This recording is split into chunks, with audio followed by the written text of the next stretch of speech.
ప్రవక్త ముహమ్మద్ సల్లల్లాహు అలైహి వసల్లం చెప్పారు, ఎవరైతే విశ్వాసం మరియు ప్రతిఫలం కోసం ఆశతో లైలతుల్ ఖద్ర్లో నమాజ్ చదువుతారో వారి గత పాపాలు క్షమించబడతాయి. ఆయన ఏమి చెప్పలేదో గమనించండి. ఆయన ఎవరైతే 100 రకాత్లు చదువుతారో లేదా ఎవరైతే రాత్రంతా మేల్కొని ఉంటారో లేదా ఎవరైతే పూర్తి ఖురాన్ పూర్తి చేస్తారో అని చెప్పలేదు.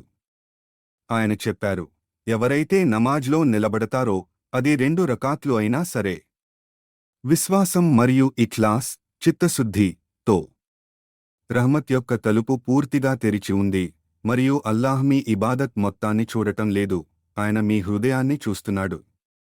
ప్రశ్న: నేను ఎంత చేయగలను? కాదు, కాని నా వద్ద ఉన్నదానితో నేను చేయగలిగినది చేస్తున్నానా? నా ప్రియమైన సోదర సోదరీమణులారా, ఒక నిజాయితీగల సుజుద్, ఒక హృదయపూర్వక దువా, ఒక నిశ్శబ్ద కన్నీరు. లైలతుల్ ఖదర్ బలమైన శరీరానికి కాదు, ఇది నిజాయితీగల హృదయానికి.